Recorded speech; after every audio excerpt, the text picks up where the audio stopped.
equality. So before we start the session, in front of you, we have placed the sector report.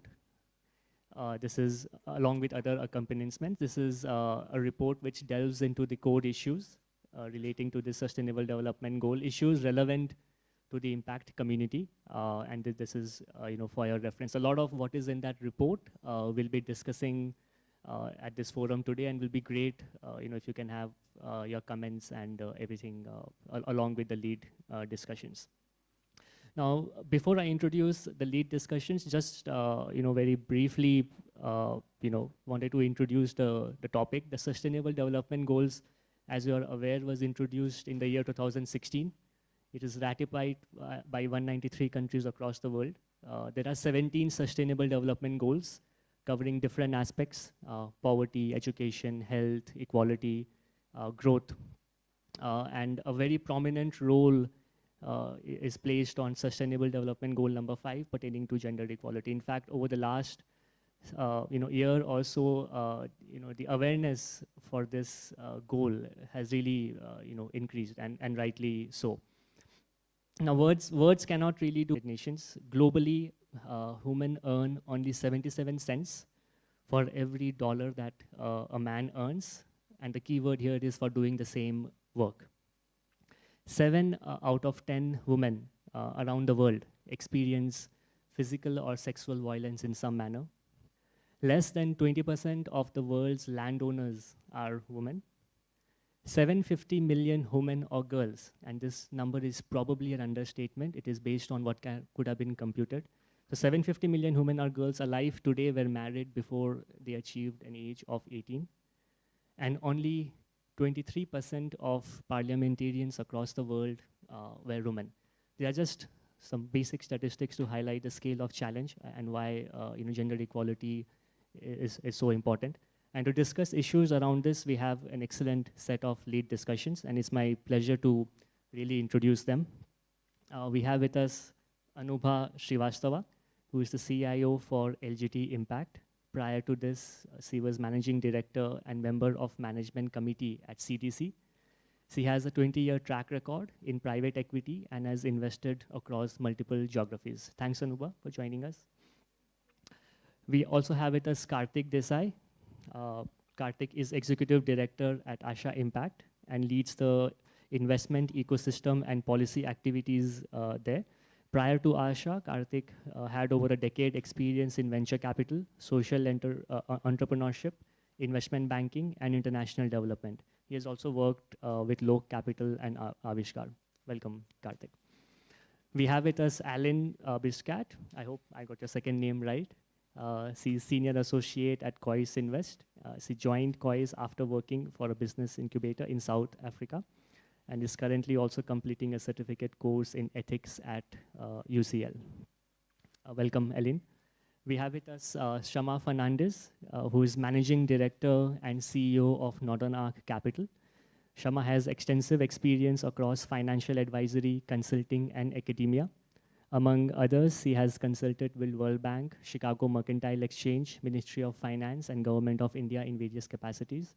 She was also a core committee member of the Percy Mystery Committee on making Mumbai an international finance center. She's also an avid biker, trekker, sailor, and mountaineer.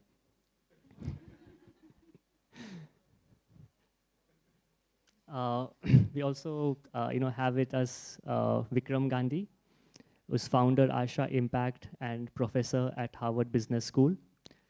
He's also the founding member of Harvard University's South Asia Initiative and a founder of Ashoka University as well.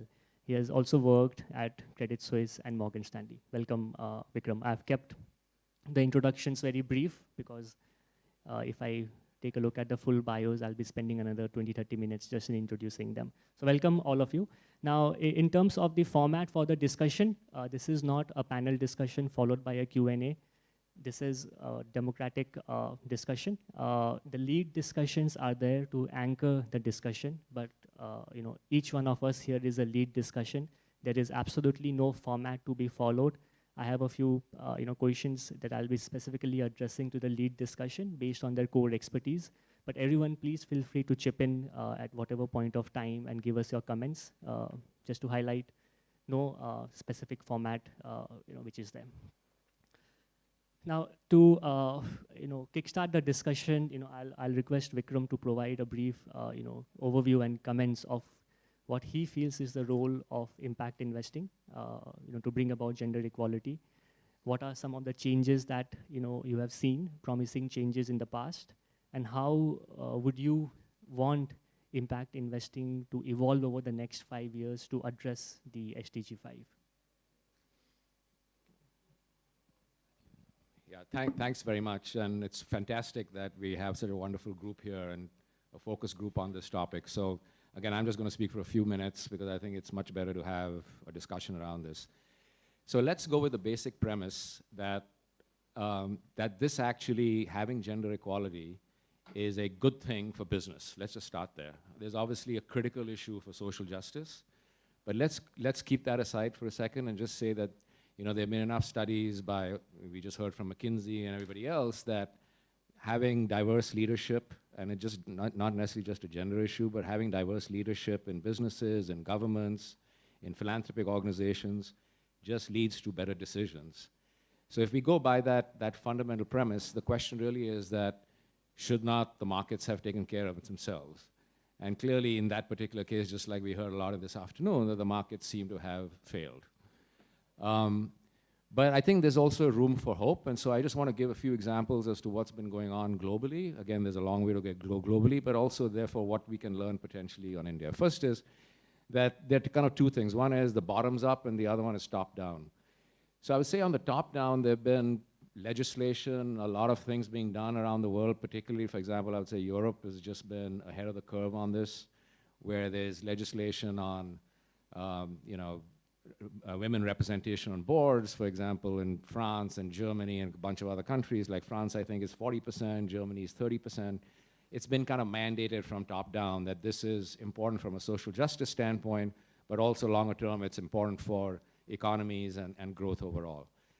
Even this year in the US, it's basically it's the year of the woman. And if you look at a lot of the focus on gender equality, it's come top of 4.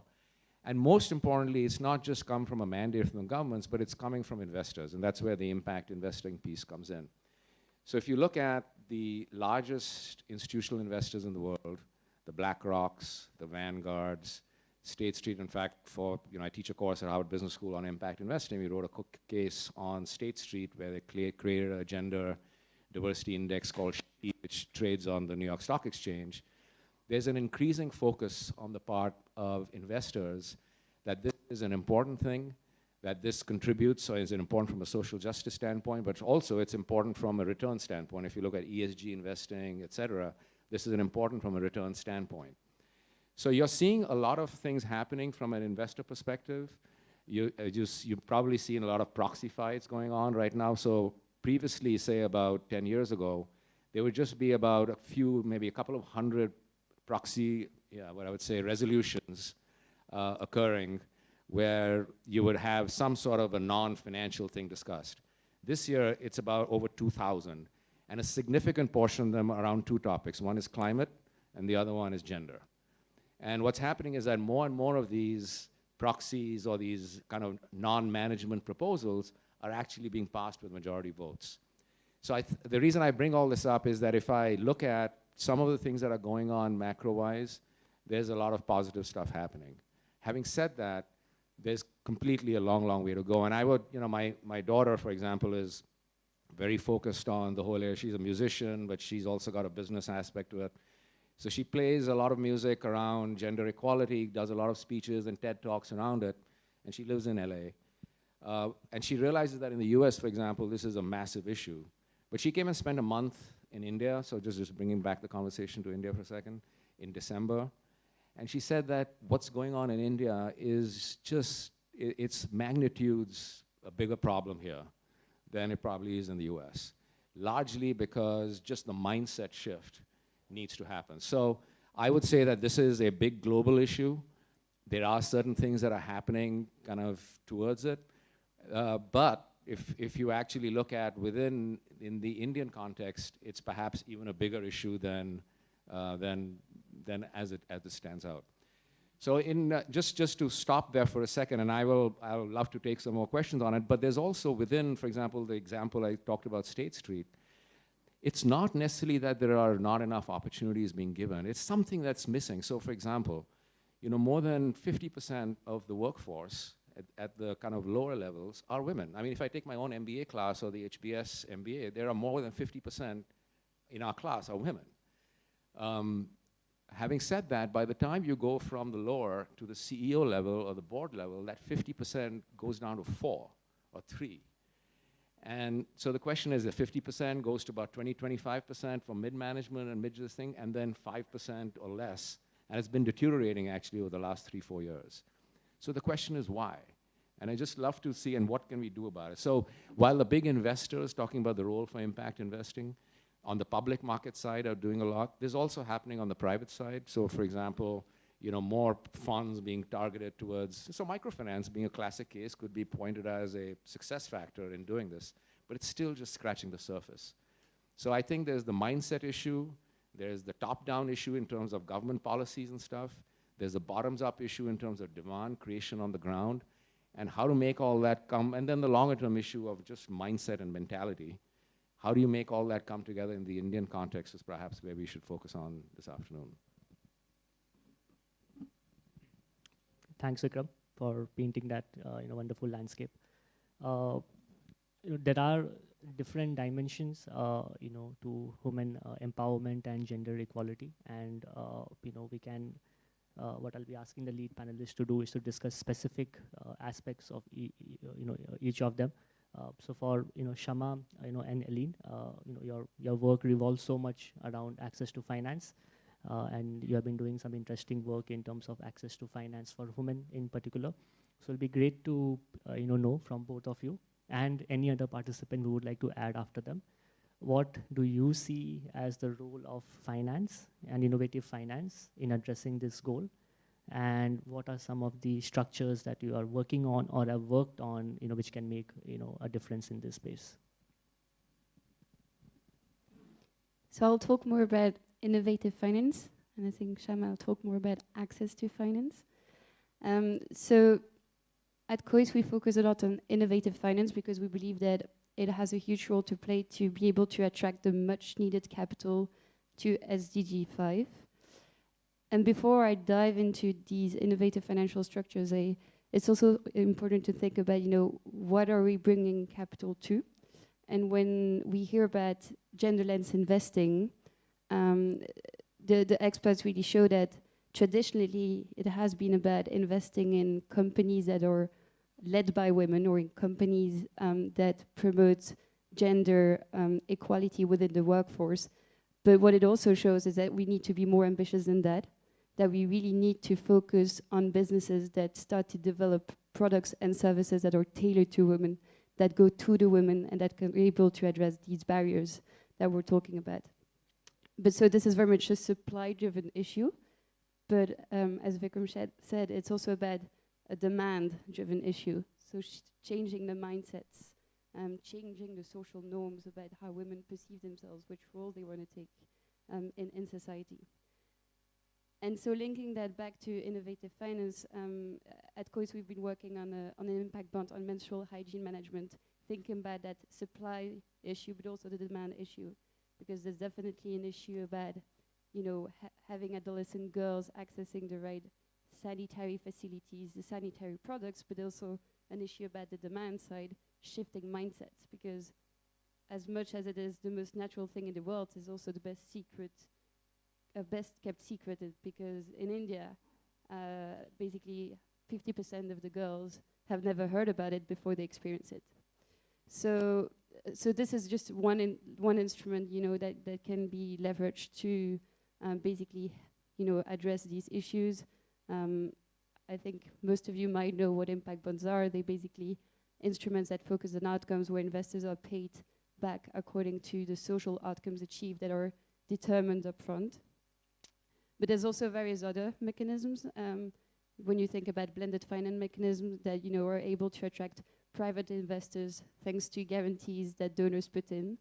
There's a women livelihood bond that was set up, and that thanks to a guarantee was able to attract quite a lot of private capital, and it's also a listed bond. So many examples in the field, and I think that we need to go from pilots to scaling up these pilots, and I think that's very much a challenge ahead in terms of innovative finance. Shama?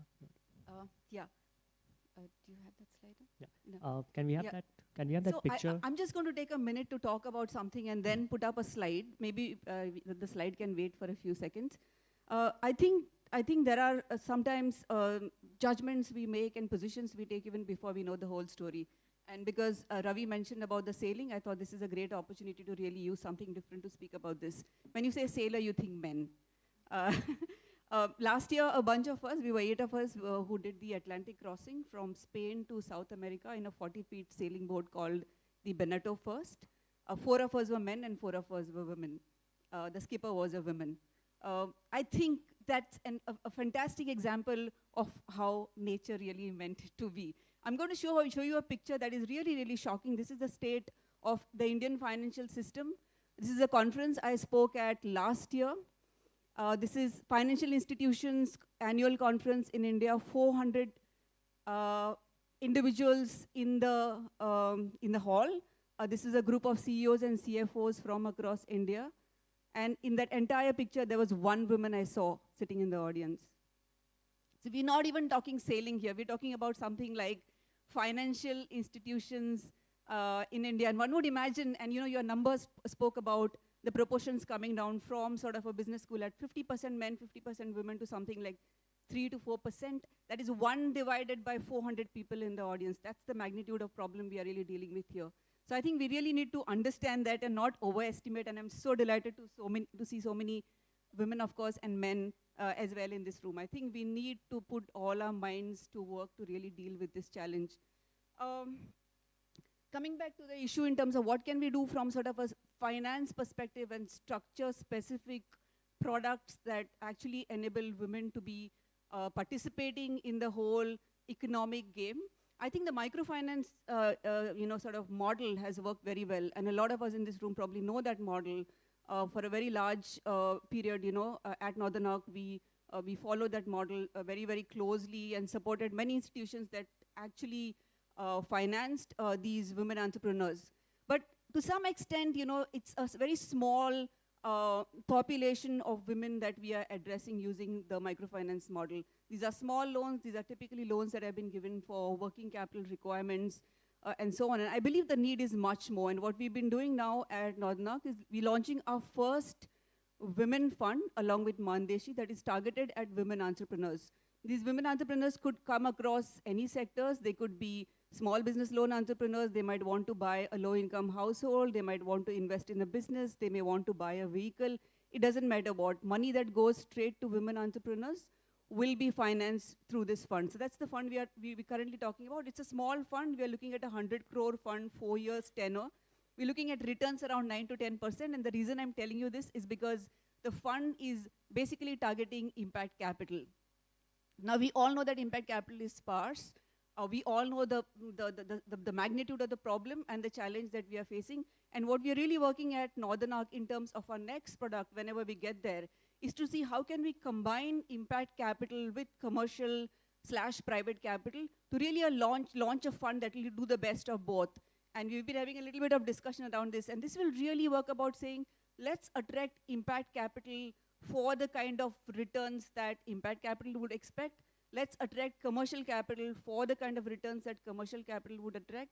And then let's try to bring in grant and foundation type of capital in whatever small amounts we can to bridge the gap. Now, that's the way of thinking structured finance, and that's the way of thinking how can we address this problem in a commercially viable and sustainable model. Ravi, happy to talk more later, but that's really from me for now. Thanks, Shama and Ellen. Is there anybody in the room, who have worked on a structure, a financial structure or an innovative financial concept relating to, women empowerment or gender equality and would like to share their experience? Okay, we'll come back to that. So Jamuna, this is for you. The impact community, of course, has a big role to play. But it's really a stakeholder approach. We require all stakeholders to be part of this journey. And this is where, it'd be great if you can share your inputs of how the impact community can work with the government, with the development finance institutions, and other stakeholders as you deem fit in coming up with some solutions to really scale up progress, in this domain. Hi everyone, I'm Jamuna. And if we really have to address it and work with a government on that, we would have to, the community has to look at every aspect of it and see how the government can work with the community such that finally the objective of economic empowerment is accomplished. So it has to be a multi-pronged approach. And really, what are the levers that a government has? The government has legislative, they have the ability of making laws. They have a fiscal ability, taxes, funding. Those are other areas in which the government can work. And the third area is programs, different kinds of programs. And the government in India is doing some of it, but of course there's a huge, huge gap. So if the community needs to work with the government, there are three areas they can work, and the government works, of course, through the three levers. One is to ensure equality at work. Now, equality at work, again, there are two aspects to it. One is when enterprises employ adequate number of workforce who are women, and the other is women in corporate leadership positions. There are a number of governments who have done work on this, and a good example is the Philippines. They have a commission for women, and this commission has been working for a number of years to ensure that laws are consistently favorable towards women or equal for women. And the Philippines has really done very, very well globally on that front. If you look at the gender diversity, there is an index. They rank 9 or 7 versus India, which ranks 87. So, I mean, being an Asian country and being one of the emerging economies, they've done extremely well on that front. The other area is in terms of, and there are a number of things in terms of mandating leave for childcare, various aspects that one can look into and the government can address. The second is the fiscal. Singapore is a great example. Singapore has done very well in terms of providing tax incentives for women. Most of the women there work and hold leadership positions. They also give a number of advantages for women themselves. I mean, the tax rates that anyway in Singapore, they barely pay any tax. And if you're a woman, then it's good. So, that's the second area, the fiscal. In India, we're really good in terms of the whole priority sector. But unfortunately, there's priority sector for agri, for SME, for the other one is, there's a 10%, right? Which is for, no. There's another 10% and they call them low income, I think. But there's really nothing for women. And that is really a requirement out here. If they have so many first of all, this priority sector is confusing for all of us, and we don't know about the outcome of it. But the government has ways of addressing it, and that could be one of the ways of addressing it. So that is in terms of equality at work, gender equality. But again, there are so many other aspects. The second aspect is enablers. What are the enabling things that the government can do to ensure that women are empowered?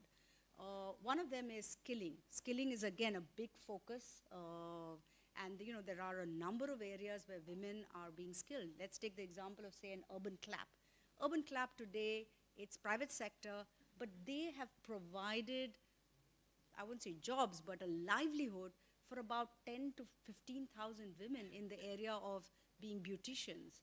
It's an amazing job that they've done because they've trained the women, they've empowered them, they've given them the ability to work at the timings that they want. So that's an amazing example, but that's the private sector. The government does a lot of skilling work, and in fact, we have done a lot of work with the government on skilling, but I don't see anything which is specifically focused on women. And in addition to that, there are many different programs, childcare and various other areas. The other area I'll put under the bracket of others. And in others, I would say things which, the cultural and social aspects. I mean, to start off with, I think women are our own problems. Being one, I can say so for myself. At some level, we have our own biases forget about others' biases towards us. So there is an opportunity really to break those barriers, which is happening. And the government definitely can play a role in that, whether it is in terms of social, cultural beliefs, working with leaders, providing data, saying that, the states out here, this is the percentage of women who are in the workforce versus, say, Chhattisgarh, which is Y. I think all those are very important things. And of course, physical protection, that is a huge thing. A large number of women, don't do certain jobs because they're not sure whether they're going to be safe while coming back home. Physical and, protection, legal protection, these are all different areas the community can work with the government. And at this point, I shall. Thanks, Jamuna, for your views. Now, a core part of gender equality, and we discussed aspects of finance, and one of the reasons this comes up quite a bit is that there are several studies and research reports which show that there is a systemic difference in terms of enterprises who are led by women receiving funding as compared to enterprises which are led by men.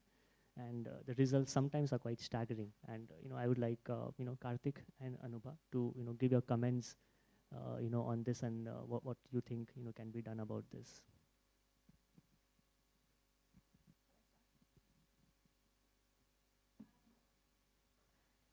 Ravi, your question was around why women have less access to funding. We are seeing that women enterprises, enterprises led by women receive less funding as compared to enterprises led by men. So first, we can actually open the question more. Do you think there is a systemic difference, do you think there is a bias against funding, women entrepreneurs? So just as a statistic, in 2017, if you look at the various reports that were run, anywhere between 2 and 3% of the total VC funding went to women founders or women-led enterprises. It's a very small percentage. But the problem actually then, if you follow it, just thinking through and taking it back a step, who are the people who are providing this funding? So it starts all the way from where angel investing is done. And so if you looked at the statistics around that, 7.4% of all angel investors were women. And this was a study that was done maybe a couple of years ago. If you looked at the diversity in the investing community, that's also very low. So in 2016, a study was done of which 66% of all VCs were women. These are all 6% of all VCs who were investing were women. So these are all statistics which are, they don't need to be explained, right?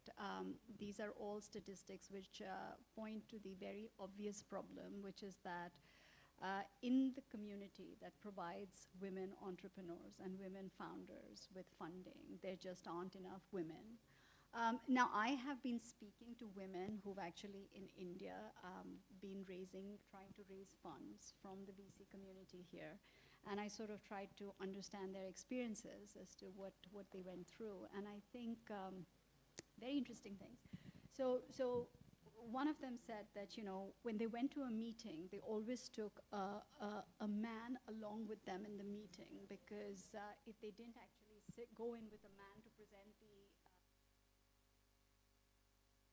seriously enough. In another instance where a woman founder was setting up a company that specifically dealt with a women's problem, so this was an app that was dealing with a women's specific problem. The app was gaining traction in the market, but she just felt every time she went in to present to a VC, usually and I'm not trying to blame all the men in this room, but when there were men sitting on the other side of the table, they actually couldn't figure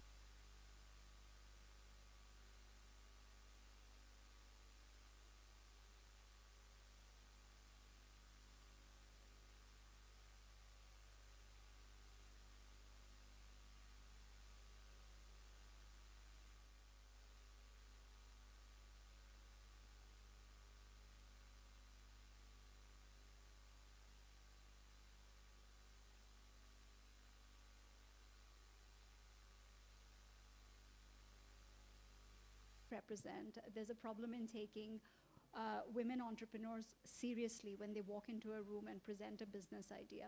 But I think if you step back even further, one step, you'd probably see that, it all begins with accessing networks. And this is an area that women have generally not, and this is a global problem. Having worked in different geographies, I can vouch for the fact that women don't usually, I think they're shy about mingling with the sort of acceptable networks that are there, business networks that exist. And there's just no easy way in for women in these networks. So I think access to networks is usually a problem. Now, how do you solve some of this? You can do it by mentoring, and there's a bunch of other things that you can do. But culturally, in India, that's probably not something that's part of mainstream thinking, that, I would just sort of step out and network, and this whole idea of how to network, create networks that later on lead to funding, etc., doesn't exist. So I think there's, I can go on for a long time, but I'll stop here and let Karthik talk this through. Thanks, Anubhav. Hi, everyone. So clearly, this is a very, very important issue. I've just been noting down some of my thoughts. So I'm involved with IIC, and and along with Aparna, my colleague, we were thinking about why this topic is important. So clearly, gender equality is the most important cross-cutting issue because it applies across sectors, and it's very important for impact investors to think about seriously. So what exactly is it?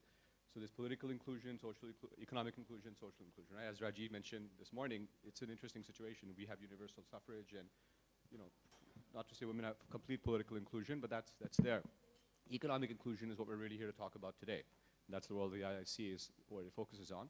And social inclusion, which is equally critically important, is a big issue, and it's related. One point I want to make is this SDGs versus MDGs. You're all familiar with the background, right? The MDGs, and now we have the SDGs. What does it mean? The MDG had one single target for gender, okay? It was eliminate gender disparity in primary and secondary education by 2005. That's it. SDG is a much more holistic, comprehensive way of thinking about impact. That's why the whole conference and everyone's talking about SDGs. They have 8 metrics, right? So it's end discrimination, end violence, end harmful practices like child marriage, value unpaid work, access to reproductive health, enhancing use of ICT, and then the last 2, which we can talk about. Women's participation in leadership, decision-making, political and economic. That's at the GPLP decision-making level, right? And then the third one, the last one, which is equal rights to economic resources, which is at the beneficiary level. So let's talk about these 2 things in impact investing, right? At the beneficiary level, I would like to submit that there's generally a strong awareness of the importance of this. And a lot of storytelling has gone on around this, right? Whether it's clean cook stoves, whether it's microfinance, and so on and so forth. And clearly some aspect of that is true, I would submit, but it's not good enough, right? Those of us who are actually working with the practitioners and so forth, for example, in clean cooking, we know that the decisions, it's crazy. Like, it affects the life of mostly the lady who's cooking, but it's the man who makes the decision normally, and often will say, look, I don't want the cook stove because the roti tastes better on a flame and things like that, and sanitation and other things. But at least at a beneficiary level, that sort of, some of that is happening. What we're here to talk about is at the sort of intermediary level, right? And the question you asked us, and these sort of abysmal stats, right? That 2 to 5% of women are getting funding and so on. I think, and I don't have exact data to back this up, but in the Indian context, it's slightly better. I think roughly about 20% of in the finance sector, some people have told me, in the VC space, are women. It's still not adequate. We're quite happy, fortunate, and this is not because of some conscious planning. At our institution, it's significantly more. It's higher than 50%, both for the team and the portfolio. So it's clearly something which is important. And I agree with you. It doesn't happen because of groupthink. So that's kind of to Vikram's point and the case study you did, right? That in the simplest possible way, why gender equality is desirable from a very objective way is that it just leads to better decisions. If you've got 10, 20 men all from the same fraternity or whatever in the same company, it's bound to happen. And conversely, the other way around too could happen. So sometimes people ask us, hey, you guys have 70% women in your team. How, why, like, this is so special. And I'll tell them, I said, guys, if it was the other way around, would you ask us that? How special is this? So I think, clearly this is really important. It leads to better decisions. And this is a very, very important topic. And we've not even touched upon the social inclusion issues which you talked about. the security of women, violence against women, on all of those. But I do think impact investors are well placed to at least start thinking about some of these issues. So I'm glad that this discussion is happening. And that's pretty much my general thoughts, but I think what the rest of the group here has to say, very keen to hear it.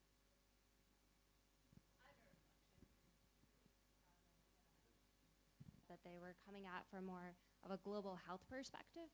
After reflecting on that experience with the Criterion Institute, which provides thought leadership on gender equality issues, they actually gave Mita a great piece of advice, which I'd like to share with all of you, which is, as impact investors, we have a unique position whereby we can have very flexible return and risk profiles. So why is it that impact investors aren't thinking about gender equality issues from a value chain perspective?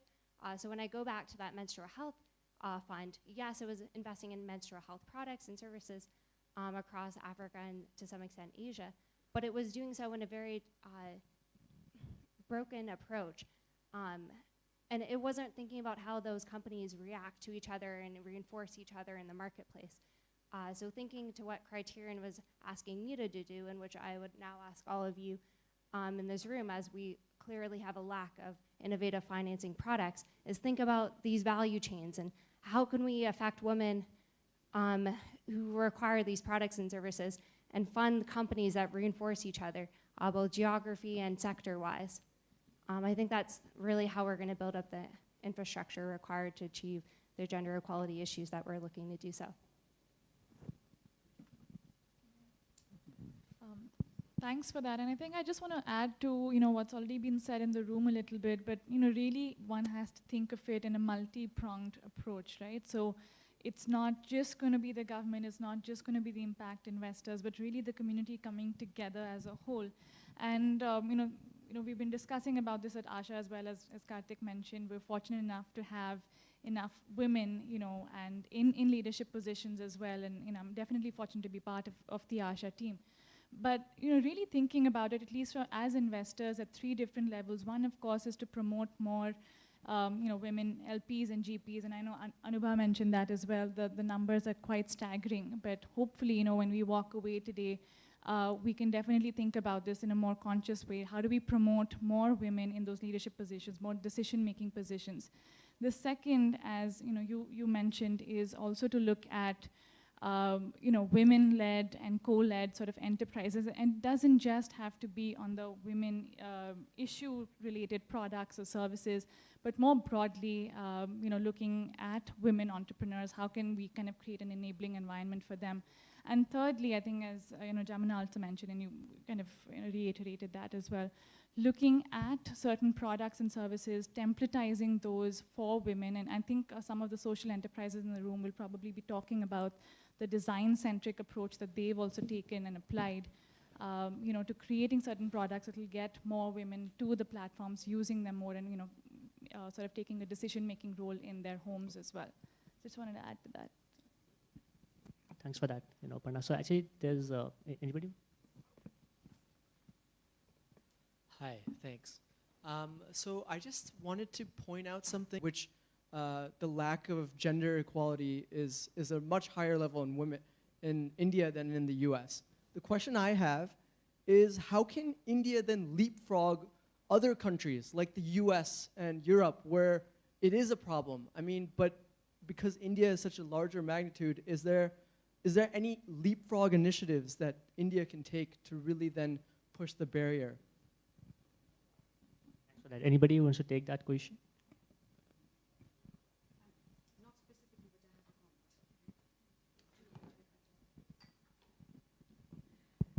comment. And it deals in big money, bond markets for green projects. And it is from that perspective that I wanted to draw the attention of this house to a couple of things. We've been talking about scale. We've been talking about what is the right mix of sources of capital which can go to gender equality, education, and everything. And I was wondering that looking at gender issue in a very, very specific manner which sort of isolates it, say, from other themes like environment, maybe a factor in not being able to reach the scale of financing that is possible. So my colleague is also here, and we were just discussing before the roundtable began. There is a study which actually says SDG, which focuses on gender education and family planning. They rank 6th and 7th in the potential to reduce emission mitigation and resilience. Not to reduce, but to positively impact.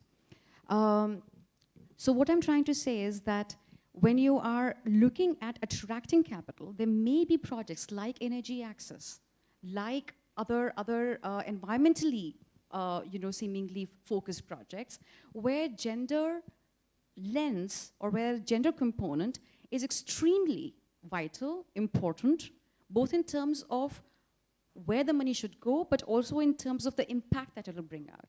Now, if you, and there I could go back to what you were saying, Bikram, climate inequality and gender being those, how do we blend these themes and also look at the sources of financing so that that scale can be, and it is not only impact investments then, you're actually being able to talk to many mainstream big funding mechanisms, including lending, to be able to reach or get the scale high.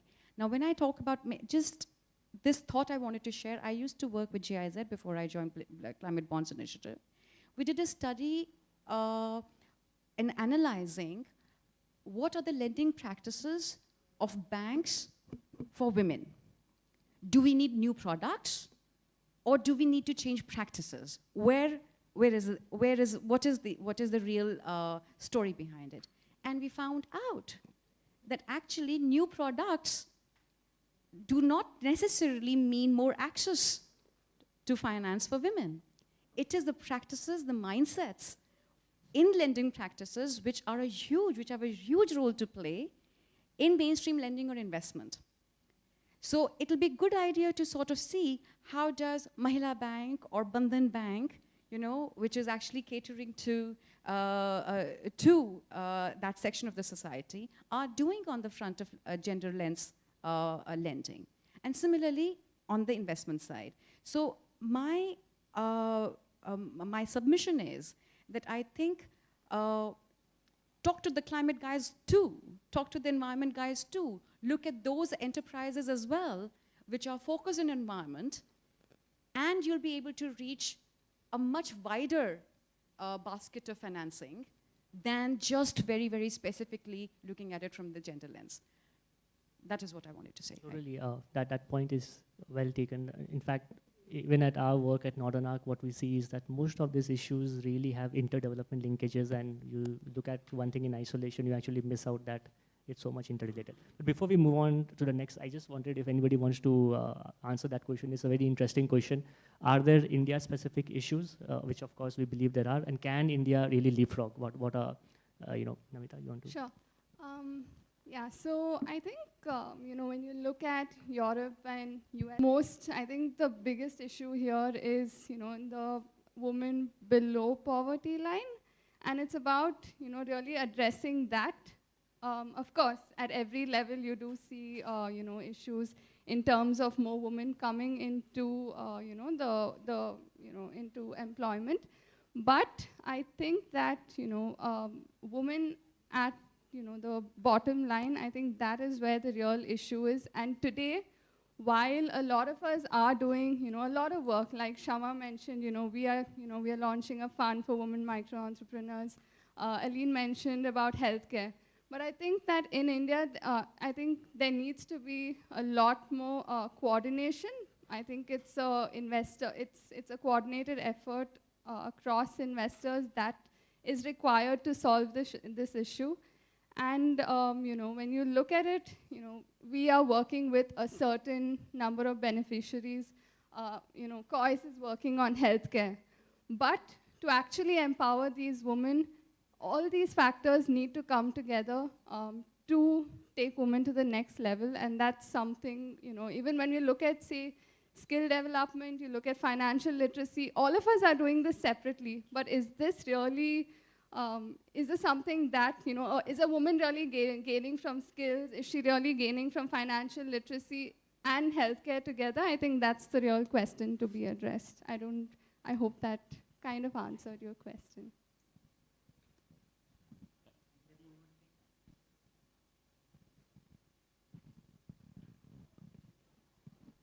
I work for the Brazilian Development Bank. And since 2008, the Brazilian Development Bank is responsible for the management of the Amazon Fund. I don't know how many of you already heard about the Amazon Fund. It's a fund that was created by the Brazilian government and that works with funding mainly from the Norwegian government to support projects at the Amazon region aimed at avoiding deforestation. We now have a portfolio of 100 projects of different kinds. And our main challenge now is to increase its scale and its financial sustainability, because what we do is pure non-profit investment, is pure impact.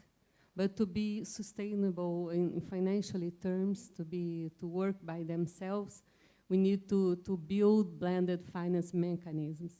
And we are presently working on that. But I would like to talk about our experience with gender approach. What we can do at the Amazon Fund is to put it in the agenda, but we work totally with traditional communities, especially indigenous communities. So we ourselves, what we can do is to put in the agenda, but the projects are managed themselves by NGOs, local associations, local cooperatives.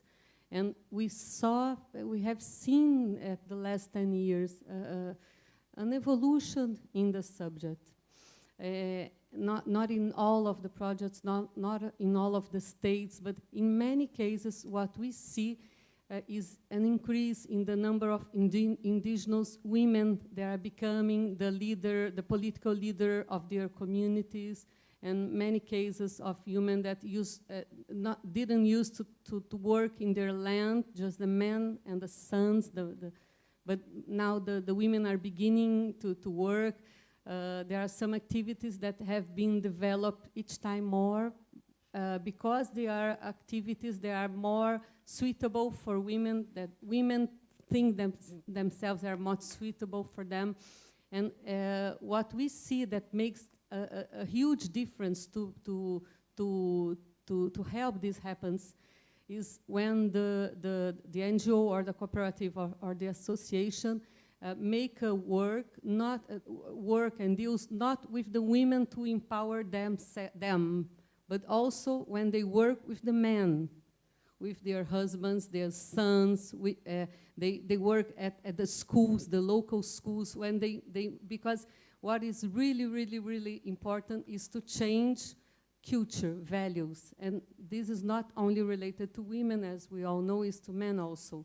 So the most interesting cases that we see, I think, are related to this double work, this work together, in some way with men, in some way with women. I just would like to partner this experience.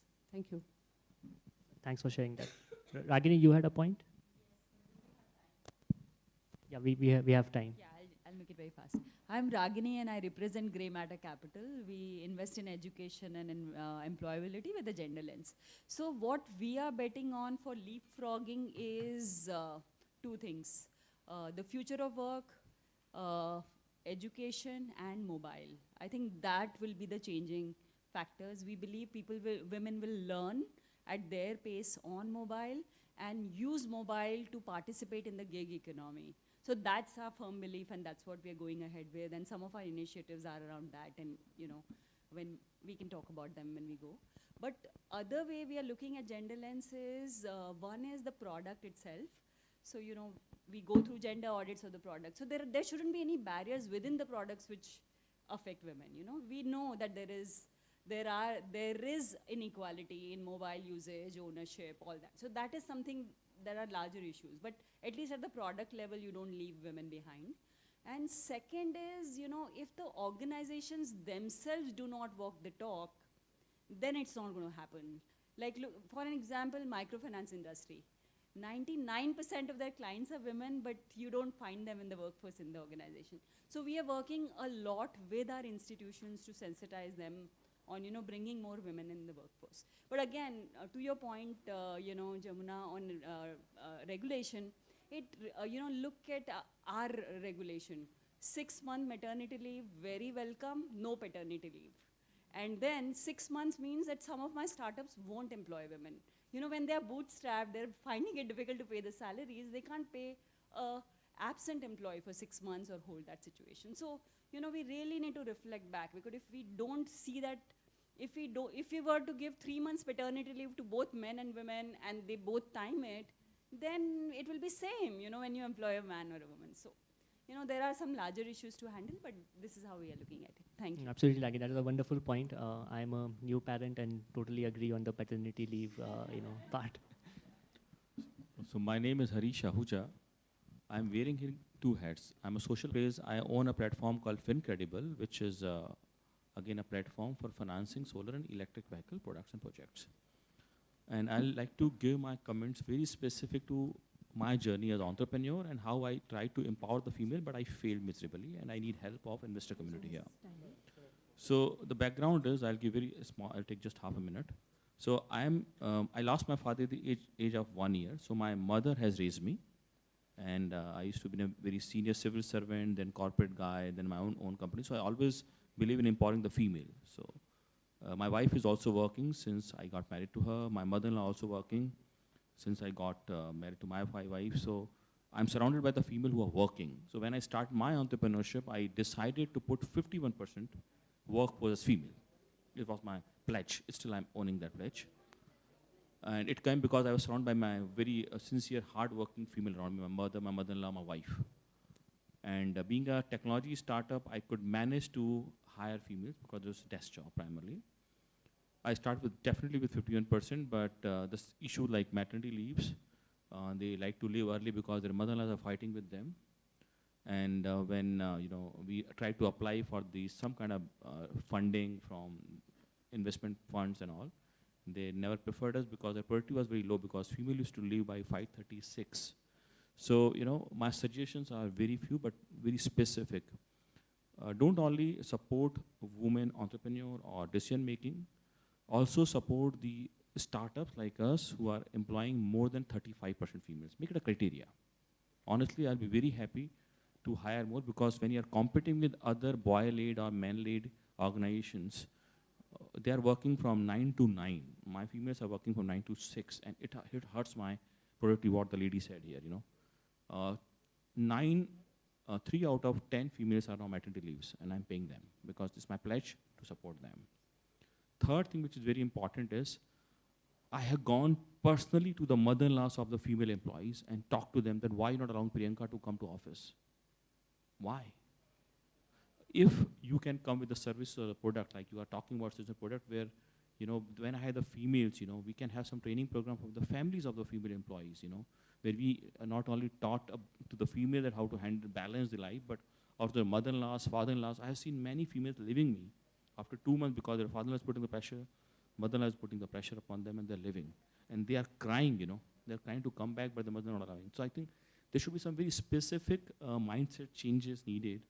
And we entrepreneurs, startup entrepreneurs, needed some support from investment community or some specific products where we can coordinate with the females' families, Very specific suggestion, 35% females, you should give the funding. In decision making also, if more than 30% females are holding the decision making process, you should fund. And devise some products and services which can not only empower the females, but at the same time, create the knowledge, spread the awareness among the female families, that what would be the help we can give them if they send their mother-in-law, their sister-in-law, brother-in-law, or their daughters and wives to us. Suggestions. That's all. Thank you. Thanks a lot for sharing. We have unfortunately run out of time, but there was one common thread which emerged from everybody's discussion, starting with Vikram when he mentioned 50% split in both sexes at his class, reducing as we go up the corporate hierarchy. Shama showed that picture. Anubha shared those wonderful statistics in terms of, which highlights labor force participation. And all of this sort of, reminds me of, Indra Nuyui, PepsiCo chairman interview, where she mentioned that for a woman, life is made much more difficult because their biological cycle and career cycle work in opposite, direction. Between 30 to 35, when most people are taking off on their careers because of the previous year's hard work they have put, that's exactly the time when it's most challenging for a woman to devote that same number of hours because of family planning reasons. And we don't have much time, but I would request the lead panelists to just take 1 minute time to just specifically give us your comments on this particular aspect, and what are your views in terms of labor force participation for women? What solutions can we look at?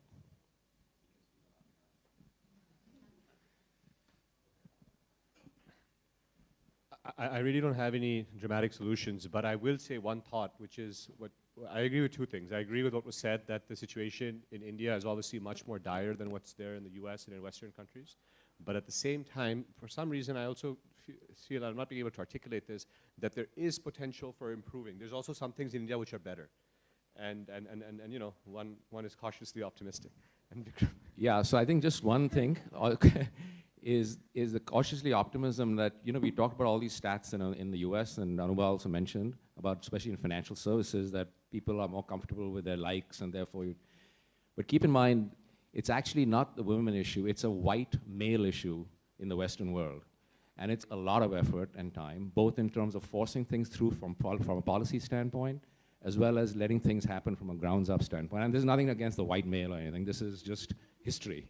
So it's one of those things that in India actually we don't have, right? I mean, the white male is gone from a colonialism standpoint. So the question is that maybe there is, from a kind of a perspective, a broader perspective, there may be some way to leapfrog it, but the endemic issues, like what you said, I mean, your story was, I hear that all the time. I mean, the fact is that this is what reality is. And that to get women into the workforce while everyone has good intentions, how do you actually make that happen? So I don't really have a great solution, but I'm quite hopeful. Shama, you want to share your experience of how you handled, this in your personal? Yes, I mean, I think it was that day when I was looking at the audience and it just completely struck me. And I came back to office and I looked at the percentage of women at Northern Arc, and we were 20%. So we were not like outstandingly great either. The first thing I did was I wrote to my board and included increasing the percentage of women from 20 to 30% in my personal KPIs. And then I wrote to all our institutional clients to say, this is what I have done vis-a-vis my company and my board, and it would be great if you could do this with your company and your board. I think charity starts at home, and I think if each of us really does that little bit that needs to be done over a period of time, all these things will add up.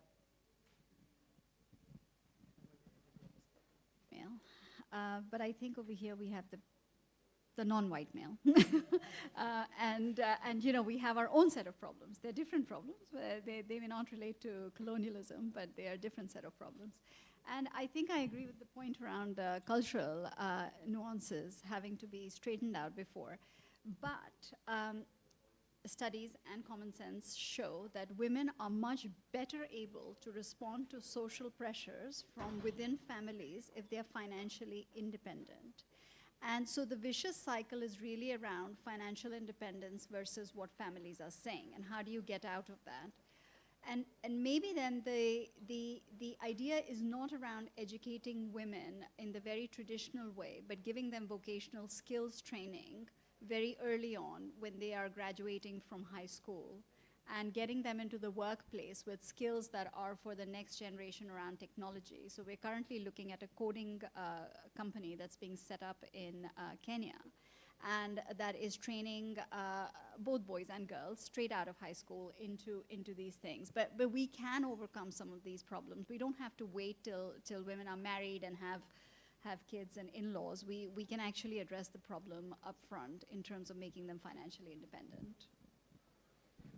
Great, thanks everyone. This has been a wonderful discussion, and wishing all of us luck and best wishes in achieving the Sustainable Development Goal number 5 for gender equality. Thanks everyone for taking our time and joining us. Aparna has a small message before we disperse for tea. Sorry, I'll just take another 30 seconds. So Asha Impact and the Jindal School of Social Entrepreneurship are actually putting out a MOOC, which will be a first of its kind to come out of India. So we have a short trailer video. It'll just take 10 seconds of your time, but really wanted to get the word out there and would love for you to engage with the content on the platform and to get your feedback. Also, a big thank you to all our lead discussants and the co-leads, Kois, Northernak, and Asha. So thank you all for putting together a great job. Great. And there's coffee. So after this video, I would request everybody to come out. It's a 10-minute coffee break. And please do take the reports. Northernak has worked really, really hard on putting the content together for this discussion.